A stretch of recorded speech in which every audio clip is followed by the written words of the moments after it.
دیوانگان مصطفیٰ ہر لمحہ تیار نظر آتے ہیں۔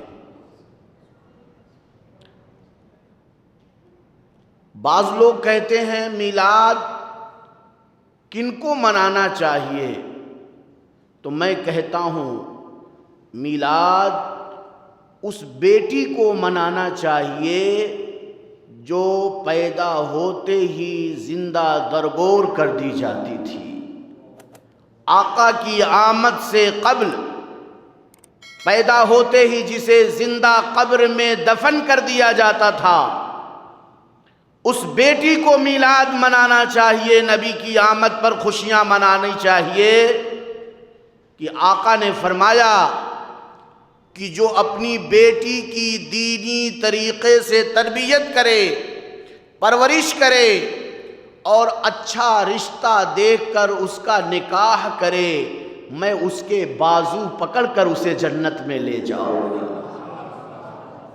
وہ بیٹیاں جو نبی کی آمد سے قبل کفر و شرک کے ماحول میں زندہ قبروں میں درگور کر دی جاتی تھیں، ان کی زندگی بچانے والے مصطفیٰ کی میلاد کون منائے گا؟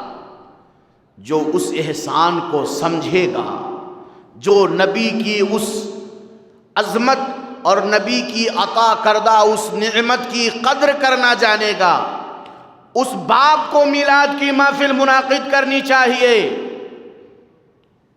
جس کے بیٹے اسے گھروں سے بے گھر کر دیا کرتے تھے، ڈنڈے مار مار کر انہیں اذیت دیا کرتے تھے۔ میرے آقا نے فرمایا، اے لوگو، جس کا باپ راضی نہیں اس کا رب بھی اس سے راضی نہیں ہوگا۔ اپنے باپ کو خوش کرو، اپنے والد کی اطاعت و فرما برداری کرو۔ اس ماں کو نبی کی آمد کی خوشیاں منانی چاہیے جس ماں کو بیٹا گلے میں رسی ڈال کر منڈی میں لا کر بیچ آتا تھا، برسر عام انسانیت نیلام ہو رہی تھی، انسانی قدریں پامال ہو رہی تھیں، انسانیت کو بیچا اور خریدا جا رہا تھا۔ آقا دو عالم صلی اللہ علیہ وسلم نے فرمایا، اے لوگو، وہ جنت جو ساتوں آسمان کی بلندی پر سدرۃ المنتہا کے پاس تھی، میں نے وہ جنت ماں کے قدموں میں لا کے رکھ دیا ہے۔ تمہاری ماں کے قدم کے نیچے جنت ہے۔ میلاد مصطفیٰ کیا ہے؟ یہ آقا کی پیدائش کی دھوم مچانا، آقا کی آمد کے تذکرے کرنا، مصطفیٰ جان رحمت صلی اللہ علیہ وسلم کی ولادت کی خوشیاں منانا ہے۔ لوگ کہتے ہیں کہاں لکھا ہے، کیا دلیلیں ہیں؟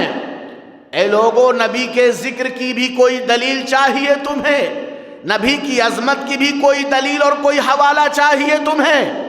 کیا ایسا ہو سکتا ہے کہ پھول کا ذکر چھڑے اور بلبل کہے کہاں لکھا ہے؟ کیا ایسا ہو سکتا ہے شمع کا تذکرہ ہو اور پروانے کہیں کہاں لکھا ہے؟ نبی پاک کے نام کو جیسے ہی بیان کیا جاتا ہے، عاشقان مصطفیٰ کا دل مچلنے لگتا ہے۔ حضرت امام شافعی رحمت اللہ تعالی علیہ فرماتے ہیں، اے لوگو، میرے ممدوح کا تذکرہ کرو، میرے محبوب کا ذکر کرو، ان کا تذکرہ ایسی کستوری ہے کہ جیسے جیسے اسے ملوگے اس کی خوشبو بھینی بھینی پھیلتی چلی جائے۔ مطرب سے کہو چھیڑے ذرا اس جان تمنا کا قصہ، مطرب سے کہو کہ چھیڑے ذرا اس جان تمنا کا قصہ، فرقت کے بھیانک لمحوں میں کچھ دل کو سہارا ہو جائے۔ علماء فرماتے ہیں، فقہا صوفیہ فرماتے ہیں کہ نبی پاک کے تذکرے سے، نبی پاک کا نام سننے سے جس کے دل میں ٹھنڈ نہ پیدا ہو، اس کے سینے میں مچلنے والا دل کسی مومن کا دل نہیں ہو سکتا۔ آقا دو عالم صلی اللہ علیہ وسلم کا ذکر یہ مومنوں کے لیے ایک بہت بڑی نعمت اور خوشی کا سامان ہے۔ آپ اندازہ لگائیں، حضرت امام مسلم رحمت اللہ تعالی علیہ مسلم شریف میں اس حدیث کو نقل فرماتے ہیں، راوی حدیث حضرت امیر معاویہ رضی اللہ تعالیٰ عنہ ہیں، فرماتے ہیں کہ آقا اپنے حجرہ انور میں تشریف فرما ہیں، آپ کے غلام دیوان صحابہ مسجد نبوی کے صحن میں بیٹھے ہوئے ایک محفل منعقد کیے ہوئے ہیں۔ رسول پاک صلی اللہ علیہ وسلم حجرہ انور سے نکل کر باہر آئے، فرمایا میرے دیوانوں یہاں کس چیز نے تمہیں بیٹھایا ہے؟ ما اجلسکم، کس چیز نے تمہیں یہاں روک رکھا ہے؟ کیوں بیٹھے ہو؟ صحابہ نے عرض کیا جلسنا نذکر اللہ ونحمدہ علی ما ہدانا لدینہ ومن علینا بک۔ اے میرے آقا ہم یہاں اس لیے بیٹھے ہیں کہ آپ کو پیدا کر کے رب نے جو نعمتیں ہمیں عطا فرمائی ہیں اس پر ہم اللہ کا شکر ادا کرنا چاہتے ہیں، اللہ کی حمد بجا لا رہے ہیں، گویا آپ کی پیدائش کی خوشی منا رہے ہیں۔ آقا نے فرمایا کیا جس بات کی تم بات کا تذکرہ کر رہے ہو، جس چیز پر تم اللہ کا شکر منا رہے ہو، کیا اس کے لیے تم حلف اٹھا سکتے ہو؟ کیا قسم کھا سکتے ہو؟ صحابہ نے عرض کیا میرے آقا بالکل ہم قسم کھا سکتے ہیں، ہم اسی مقصد سے یہاں بیٹھے ہیں۔ نبی پاک نے فرمایا میں تمہاری باتوں میں شک نہیں کر رہا، میں اس لیے تم سے قسم نہیں لے رہا کہ تم پر کوئی الزام یا تہمت ہے۔ اے لوگو میں اپنے حجرے میں تھا، اتانی جبرائیل علیہ السلام فاخبرنی ان اللہ یباہی بکم الملائکہ۔ اے میرے صحابہ میں تم سے قسم لے کر تمہاری باتوں کو اور مصدق اور ٹھوس کرنا چاہتا ہوں۔ میں جب اپنے حجرے میں تھا جبریل امین آئے، آ کر انہوں نے عرض کیا اے آقا ذرا حجرے سے باہر نکل کر اپنے غلاموں کو دیکھیے، اللہ عز و جل ان کی اس محفل کو کس قدر پسند فرماتا ہے۔ ان اللہ یباہی بکم الملائکہ، کہ ان کی وجہ سے اللہ اپنے فرشتوں میں ناز کر رہا ہے، ان کی محفل کو رب تعالیٰ پسند فرما رہا ہے اور مباحات فرما رہا ہے۔ کون سا عمل تھا جس پر رب تعالیٰ رب ہو کر ناز فرما رہا ہے، رب ہو کر کے معبود برحق ہو کر کے مباحات فرما رہا ہے؟ وہ عمل تھا نبی پاک کی پیدائش پر اللہ کا شکر بجا لانا، آقا کی پیدائش پر شکریہ اور حمد کے کلمات پیش کرنا، یعنی میلاد مصطفیٰ منانا، یہی صحابہ کا عمل تھا۔ میرے بھائی نبی پاک سرور دو عالم صلی اللہ علیہ وسلم جن کی میلاد کے لیے ہم بیٹھے ہیں، رب تعالیٰ فرماتا ہے قد جاءکم من اللہ نور و کتاب مبین۔ اے لوگو تمہارے پاس اللہ کی جانب سے نور آیا اور کھلی ہوئی روشن کتاب آئی۔ یہاں نور سے مراد میرے آقا کی ذات پر نور ہے، گویا رب تعالیٰ رسول کی آمد کا ذکر فرما رہا ہے۔ رب تعالیٰ خود رسول پاک صلی اللہ علیہ وسلم کی بعثت کا تذکرہ فرما رہا ہے، اور نبی کی آمد کا ذکر ہو یہی تو میلاد مصطفیٰ ہے۔ آقا کی پیدائش کا تذکرہ ہو یہی تو میلاد نبی ہے۔ گویا نبی کی آمد کا ذکر کرنا قد جاءکم من اللہ نور والی آیت کریمہ میں یہ کسی اور کی سنت نہیں، خود میرے خالق کائنات کی سنت ہے، رب تعالیٰ کی سنت ہے۔ پروردگار عالم خود اپنے محبوب کی آمد کا ذکر فرما رہا۔ اب آپ کو میں اس آیت کریمہ کا پس منظر بیان کر کے اور زیادہ واضح کرنا چاہتا ہوں۔ یہ میلاد والی آیت جس میں نبی کی آمد کا ذکر ہو رہا ہے، قد جاءکم من اللہ نور و کتاب مبین، تحقیق کی تمہارے پاس اللہ کی جانب سے نور آیا اور کھلی ہوئی روشن کتاب یعنی قرآن عظیم آیا۔ آپ اندازہ لگائیں یہ آیت کریمہ کس موقع پر نازل ہوئی؟ یہ قرآن جو دو دفتیوں کے درمیان آپ کے درمیان موجود ہے، یہ ایک بیک نازل نہیں ہو گیا۔ 40 سال کی عمر مبارک میرے آقا کی جب ہوئی تو قرآن کے نزول کا آغاز ہوا، قرآن اترنا شروع ہوا، اور 63 سال کی عمر مبارک تک قرآن اترتا رہا۔ کل 23 برس لگ گئے نزول قرآن کو مکمل ہونے میں۔ یہ 30 پارے جو آج حافظ کے سینے میں محفوظ ہیں 23 برس میں نازل ہوئے۔ اس تاریخ کو یاد رکھیں، 40 سال کی عمر مبارک سے قرآن اترنا شروع ہوا اور 13 سال یہ قرآن مکے میں اترا، یعنی جب میرے آقا کی عمر مبارک 53 سال کی ہوئی تب آپ نے ہجرت فرمائی، مکہ معظمہ سے مدینہ طیبہ کی طرف آپ تشریف لے گئے۔ 13 سال کا یہ مکی چمکتا ہوا دور اور 10 سال مدنی زمانہ، یعنی 63 سال کی عمر میں آقا کا انتقال ہو رہا ہے، تو یہ 10 سال مدنی زمانہ ہو رہا ہے۔ اس 63 سال کی عمر میں قرآن اترتا رہا، 23 برس لگ گئے قرآن کو اترنے میں۔ ایسا کیوں ہوا؟ اس کی وجہ یہ ہے کہ جیسی ضرورت ہوتی ویسا حکم نازل ہوتا۔ موقع رمضان المبارک کا ہے تو روزے کے احکام بیان کیے جاتے، رمضان کی فضیلت اور اس کی عظمت والی آیت اترتی۔ موقع حج کا ہے تو حج والی آیت اترتی۔ کسی نے طلاق کا مسئلہ پوچھا تو طلاق والے احکام نازل ہو گئے۔ جیسا موقع ہوتا، جیسی ضرورت ہوتی ویسے آیت کریمہ کا نزول ہوتا۔ رسول پاک صلی اللہ علیہ وسلم کی عمر مبارک 60 سال سے آگے ہے، 60 سال سے پار کر گئی ہے۔ میرے مصطفیٰ مدینہ طیبہ سے لاکھوں صحابہ کو لے کر چلے ہیں مکہ معظمہ کی طرف، ارادہ حج کا ہے۔ حج کے ارادے سے مدینے سے باہر ہوئے، ایک بہت بڑا چٹیل میدان ہے، رسول پاک وہیں قیام فرماتے ہیں، صحابہ چاروں طرف حلقہ بنائے ہوئے تشریف فرما ہیں، بیچ میں میرے مصطفیٰ جلوہ بار ہیں، ایسا لگتا ہے چاند اپنے ستاروں کی انجمن کے ساتھ زمین دنیا پر اتر آیا ہو۔ ایسے موقع پر رسول پاک صحابہ کے درمیان جلوہ نما ہیں۔ قرآن پاک کی یہ آیت کریمہ قد جاءکم من اللہ نور و کتاب مبین جو ہے حضرت جبریل امین کے ذریعے نازل ہو رہی ہے۔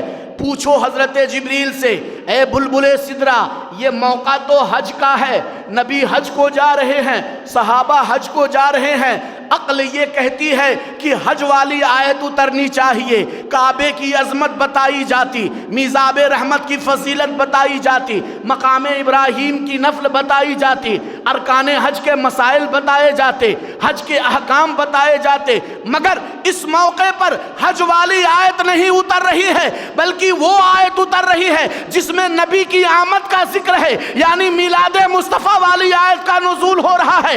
ایسا کیوں؟ تو بلبل سدرہ جواب دیں گے، اے لوگو یہ بات سچ ہے کہ نبی اپنے دیوانوں کے ساتھ حج کو جا رہے ہیں، مگر رب نے اس موقع پر میلاد والی آیت نازل فرما کے یہ امت کو اور امت محمدیہ کو یہ درس دے دیا اور یہ ذہن دے دیا، اے لوگو جب تک تم میلاد مصطفیٰ نہیں منا لیتے نہ تمہارا حج قبول ہے، نہ تمہارا روزہ قبول ہے، نہ تمہاری زکوٰۃ قبول ہے، نہ تمہاری نماز قبول ہے۔ خانہ کعبہ کا طواف بعد میں کرنا، میرے نبی کی پیدائش کا ذکر پہلے کر لو، آقا کی آمد کا تذکرہ پہلے کر لو۔ اب سوال یہ پیدا ہوتا ہے کہ ٹھیک ہے نبی جب پیدا ہوئے 60 سال پہلے مکے میں تب یہ آیت نہیں اتری، حالانکہ جب پیدائش ہوتی ہے شہنائیاں اسی وقت بجتی ہیں، خوشیاں اسی وقت منائی جاتی ہیں۔ 40 سال پہلے میلاد والی آیت کا نزول نہیں ہوا، اب تو نبی کی عمر 60 سال کی عمر پار کر چکی ہے، اب میلاد والی آیت کا کیا مطلب؟ تو حضرت جبریل جواب دیتے ہیں، لوگو نبی کی میلاد قیامت تک منائی جائے گی، چاہے 60 سال گزر جائیں، چاہے 60,000 سال گزر جائیں، جب تک یہ دنیا قائم رہے گی رب چاہتا ہے کہ اس کی نبی کی پیدائش کے تذکرے ہوتے رہیں، اس کی آمد کے ذکر ہوتے رہیں، تذکرے ہوتے رہیں۔ اب ایک بات یہ بھی تو پیدا ہوتی ہے، ذہن میں خلجان برپا ہوتا ہے کہ 53 سال تک نبی مکے میں تھے، قرآن تو 40 سال کی عمر کے بعد ہی اترنے لگا، 13 سال تو قرآن مکے میں اترا، اس زمانے میں یہ آیت کیوں نہیں اتری جس میں نبی کی آمد کا ذکر ہے؟ نبی جب مدینے میں آ گئے تو صحابہ کے درمیان نبی پاک پر یہ آیت نازل ہو رہی ہے، اس میں کیا حکمت ہے؟ تو تمہیں جبریل امین یہ جواب دیں گے، سنو، جب میرے آقا مکے میں تھے تو وہاں ابو جہل، ابو لہب، کفار مکہ، مشرکین مکہ کی بھیڑ تھی، وہاں دائیں بائیں چلنے والے لوگ کفار و مشرکین تھے، دشمنان مکہ تھے، وہاں پہ سرداران مکہ تھے۔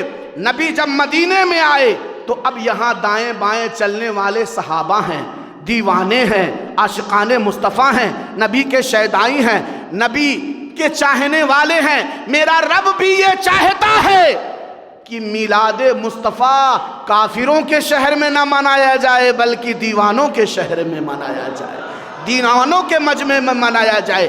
اس لیے جب دیوانوں کی بھیڑ جمع ہوئی، جب دیوانے مدینہ طیبہ میں ربی کے دائیں بائیں چلنے لگے، تب میلاد والی آیت نازل فرما کر رب نے یہ ذہن دے دیا، اے لوگو، میلاد منانا یہ کافروں کا طریقہ نہیں ہے، میلاد منانا یہ صحابہ اور عاشقوں کا طریقہ ہے۔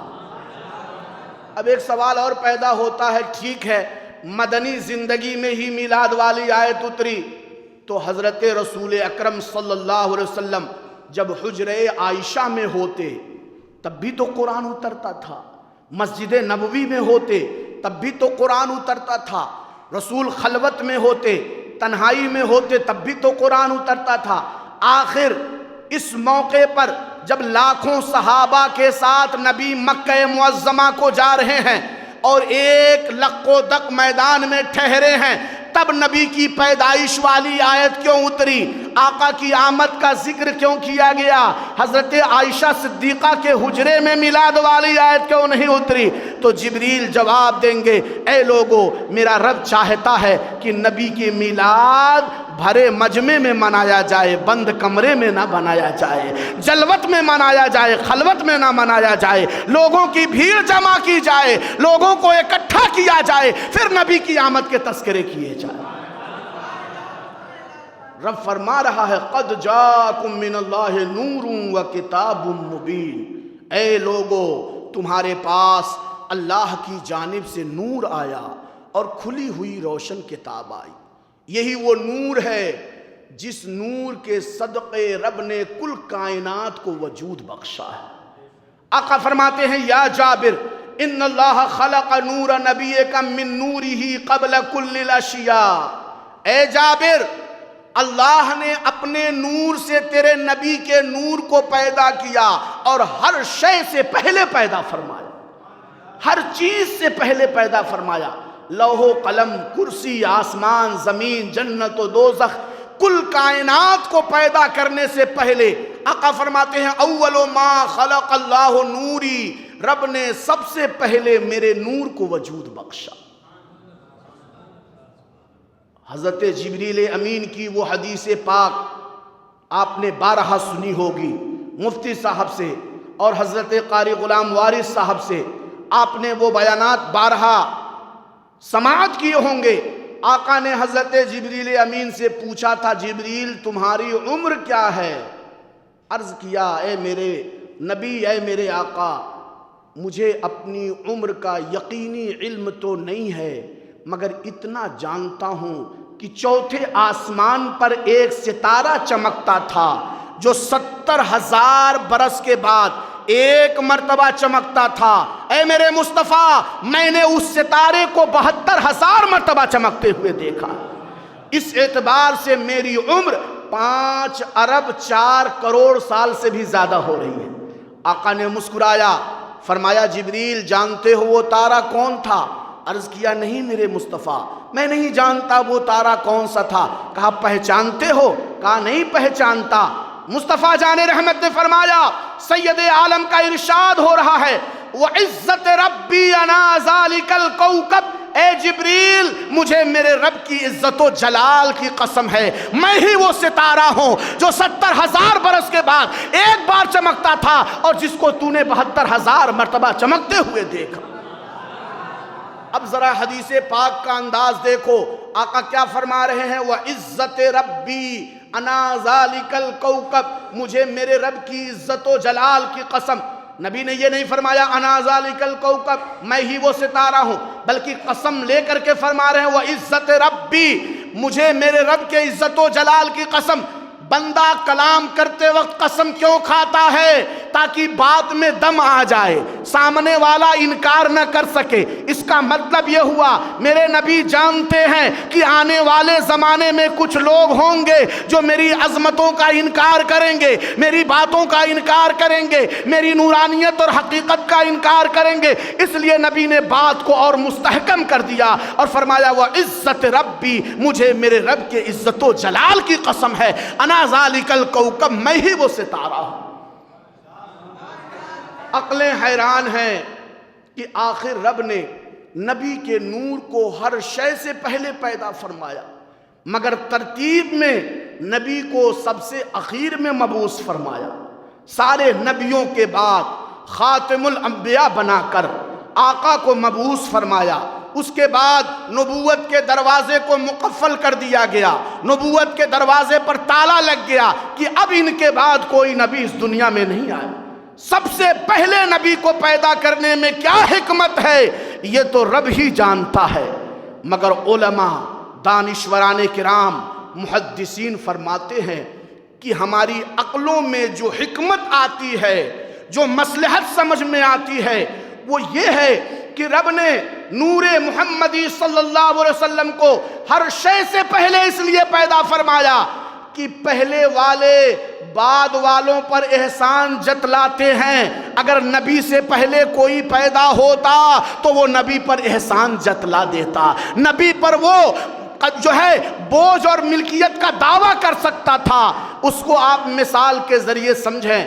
فرض کریں حضرت قاری غلام وارث صاحب، آپ بہرائچ کے رہنے والے ہیں، تھوڑی دیر کے لیے تقریب فہم کے لیے میں بات آپ کے ذہن میں اتارنے کے لیے کہہ رہا ہوں۔ میں حضرت کے گھر گیا، قاری صاحب سے میں نے پوچھا حضرت آپ کے گھر کے دروازے پر ایک گلاب کا پودا ہے، وہ کھلا ہوا ہے، بھینی بھینی خوشبو پھیلی ہے، وہ گلاب پوری فضا کو معطر کیے ہوئے ہے، اس کی خوشبو سے آنے جانے والے لطف اندوز ہو رہے ہیں، آپ ذرا بتائیں یہ گلاب کس کا ہے؟ قاری صاحب کیا کہیں گے؟ قاری صاحب فرمائیں گے مولانا جب گھر میرا ہے، زمین میری ہے، صحن میری ہے، یہ پورا احاطہ میرا ہے، تو کیا گلاب کسی اور کا ہوگا؟ گلاب میرا ہے۔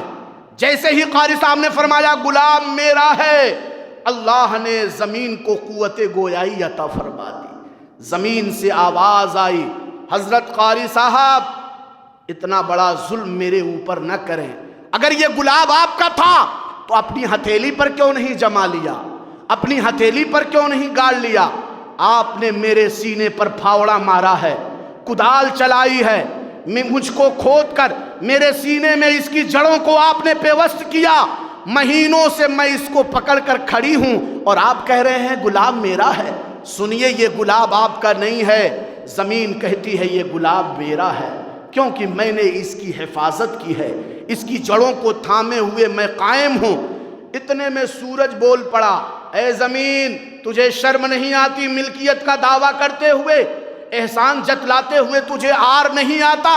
ارے سن، اس کو جو روشنی عطا ہوئی ہے وہ میرے ذریعے عطا ہوئی ہے، اس کو جو وٹامنز ملے ہیں وہ میرے ذریعے ملے ہیں، اس میں بڑھنے پھیلنے پھولنے کی جو طاقت آئی ہے وہ میری وجہ سے آئی ہے۔ یہ گلاب تیرا نہیں ہے، یہ گلاب میرا ہے، میں اس کا مالک ہوں۔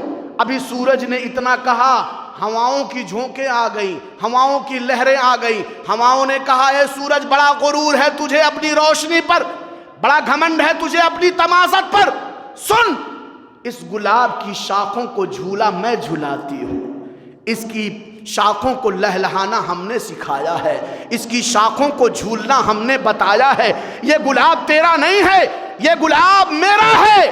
ہواؤں نے اتنا کہا، شام ہوئی، چاند نکل آیا، چاند کی چاندنی